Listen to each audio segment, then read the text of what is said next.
Pushteti i ujit. Do t'ju tregoj se kush është pushteti i vërtet dhe kush do të mbetet pushteti i vërtet.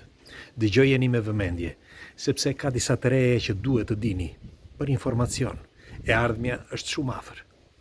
Kush është rastisht do t'i lutesh aty bëj like faqes që jemi sërish dhe ju falenderoj që jemi bashkë. Sipas jush, çfarë është gjëja më e rëndësishme në këtë planet? Sipas mendimit tuaj, është ari, është diamanti, është paraja, apo ndoshta është uji? E ardhmja e njeriut është shumë e zyrtë. Bile do t'ju them, të gjitha profecit flasin për një botë të kalbur, për një botë që me kalimin e kohës çdo gjë do t'jetë e pa konsumueshme, duke filluar që nga bari që do t'jetë i kalbur, nga lakrat që do t'jenë të kalbura, toka nuk do të prodhoj më si më përpara, frutat po ashtu, dhe do të ketë probleme të mëdha, por problemi kryesor do t'jetë uji. Në profecitë e lashta, duke filluar që nga kohrat e lashta, edhe në tekstet antike, qoftë në Bibël, por edhe në Kur'an, përmendet që do të vijë një moment i problemeve të njeriut. Dhe problemi kryesor mendohet që do të jetë uji. Në fakt, disa kompani të mëdha kanë kohë që kanë investuar në ujë. Bile do t'ju them, ka disa kompani të mëdha duke filluar që nga Rockefeller e tjerë, ose nga disa familje tjera, që blejnë toka aty ku ka ujë, pra ku burimet janë të bollshme për ujë. Dhe unë dua t'ju pyes juve, sa burime janë mbyllur deri tani të ujrave në mbar botën? E keni vënë re? Po të shkoni në disa vende që thonë ky ujë është i papishëm, ky ujë këtu është i papishëm. Pse? Kush nga ju e ka menduar? Shiko, problemi kryesor i njeriut është që ai ambientohet me të gjitha informacionet, çdo lloj informacioni që del. Dhe ne, duke kaluar kohë, na duket çdo gjë normale. Por në krahasim me të kaluarën, kur dikur ne pinim në përgjurmët e kafshëve, sot ti nuk pi dot në përburime, në disa burime. Dhe i gjendja po keqësohet gjithmonë më shumë. Po t'i vini re, uji nuk është më si më përpara. Dikur uji ishte më i mirë. Thash, ne pinim dikur ujë në për këneta, në për ku kalonin kafshët, apo ndoshta edhe në për kanale. Nuk na gjeti gjë. Pse sot krijon probleme uji? Ky është një argument që se kemi përmendur asnjëherë, nuk kam folur asnjëherë për këtë. Dhe kjo është në ekskluziv, kjo video për ju, sepse dua t'ju informoj që në të ardhmen problemi kryesor do t'jetë uji. Dua t'ju kujtoj që njeriu është 70% ujë. Dhe gjitha qelizat tona kanë nevojë për ujë të pastër, që të pinë ujë të pastër dhe të përpunojnë ujin e pastër, sepse i nevojitet trupit, i nevojitet qelizave. Por nuk është vetëm ky problemi, sepse në qoftë se ne përveç se kemi 70% të trupit ton ujë, edhe planeti ka 70% ujë. Por një sekond, sepse pjesa dërmuese e këtij uji është uji i deteve dhe oqeaneve, pra është uji i kripur. Dhe për ta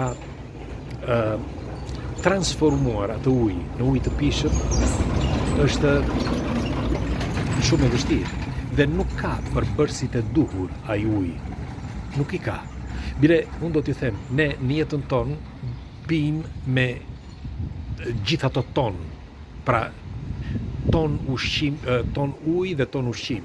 Por ujë pim më shumë se sa ushqim. Për shembull, nëse ne pim 1 litër ose 2 litra ujë në ditë, bëni një llogari.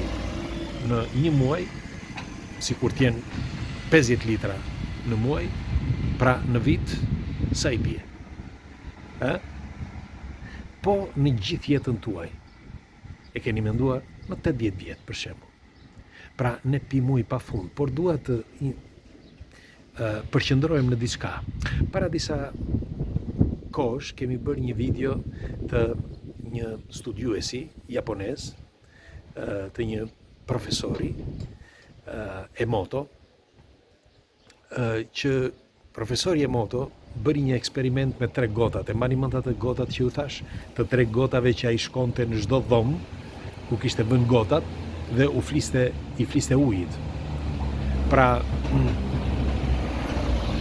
ai i fliste ujit në mënyra të ndryshme. Në një dhomë ku ishte uji i pastër, më falni, mbushi uji në të njëjtin burim me 3 goda me të njëjtin përbërës. Dhe i vuri në 3 dhoma të ndryshme ku e njëjta temperaturë në 3 dhoma, vetëm që ishin të ndara. Kjo që mos të dëgjonin se çfarë bëhesh në një dhomë apo në një tjetër. Qoftë grimcat e ujit, por as mos të dëgjohesh dhe kështu. Dhe ai futej në çdo dhomë dhe i fliste ujit, gotës ujit. Në një, pra nga gotat, i thoshte që ishte uji pist, i qelbur, i fliste keq. Në një dhomë tjetër nuk i fliste fare, vetëm futej aty brenda as nuk e shikonte, ndërsa në një dhomë tjetër i thoshte ujit që ishte uji i mirë, i ëmbël, i bukur dhe që donte shumë. Dhe uji që ky i fliste mirë, pra që e përdorte mirë dhe i fliste mirë ujit, rezistoi më gjatë nga uji tjetër që i fliste keq dhe i fliste me fjalët më të këqija.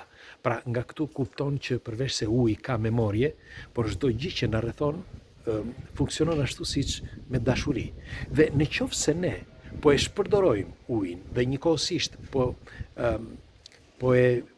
ndotim të gjithë detet dhe oqeanet, si do të kemi ne mundësinë që të pim ujë një ditë ashtu siç duhet, pra ujë të pastërt, që të rigjenerojë qelizat tona. Si? Ja u përsëris edhe një herë. Shumë kompani të mëdha kanë vite që po punojnë për këtë, por mbahet e fshehtë. Sepse që të gjithë e dinë që do vi një ditë që uji nuk do të jetë më i pishëm. Bile do t'ju them, në të gjitha, siç ju thash, në të gjitha profecitë flitet për këtë. Bile edhe Rasputin, nëse keni dëgjuar, Rasputin, ai profeti i famshëm i viteve 900 rus. Ai thoshte që do të vi një ditë ku bari nuk do të mbi më.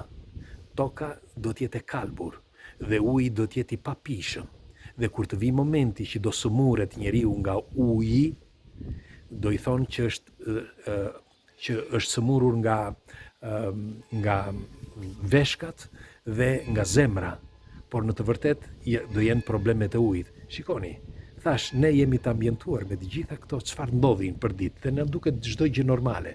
Por në qoftë se ne në vitet 90 pinim ujë siç thash, nëpër kanale, dhe sot ka qindra burime të mbyllura sepse nuk pihet më, nuk është më i pishëm, unë mendoj që me kalimin e kohës, në këtë mënyrë, duke ecur përpara, do të jetë vetë toka që nuk do të ketë mundësi me fjalë që të pastrojë ujin. Dhe për kontingjente që gjenden brenda tokës apo për probleme natyrore që unë nuk e di, ose probleme të tjera, uji do të vijë moment që uji do të jetë i papishëm. Dhe do ta shesin pikërisht këta njerëz, këta që kanë vite që po punojnë se si do ta bëjnë ujin nesër të pishëm. Dhe ju them, nuk ka para më të madhe, nuk ka valutë më të madhe. Flori të kesh ti sa të duash, të kesh para sa të duash, të kesh vila sa të duash, të kesh makina të bukura sa të duash, të kesh pushtet sa të duash, në qoftë se ti nuk e ujë për të pirë, ti vdes. Nuk e di më kuptoni apo jo. Pra uji është pushteti i vërtet i gjithë këtij planeti, që shumë pak e kanë kuptuar.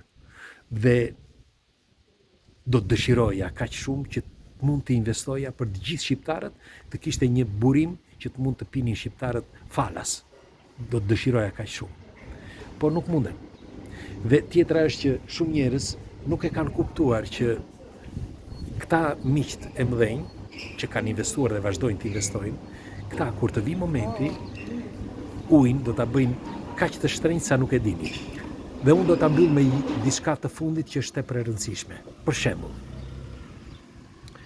pse uji u bë filloi që të shitej? Kur ndërkohë ta fal Perëndia, a ta fal Zoti ujin. Uji reciklohet, me reshje kthehet prap dhe ti me anë të burimeve mund të marrësh ujin ta pish. Pse në një moment uji u bë i pishëm, me fjalë me para? Për çfarë arsye? Pse u bë me pagesë? Sepse nuk filloi tani, ka vite që ka filluar. Nga këtu, në qoftë se do zbërtheni këtë enigmë, nga këtu do kuptoni thelbin e të gjithë kësaj që folëm dhe që në një të ardhme shumë të shpejt është uji, ai që është pushteti i vërtet i njerëzimit dhe i këtij planeti. Pres komentet tuaja, kalofshin ditë bukur.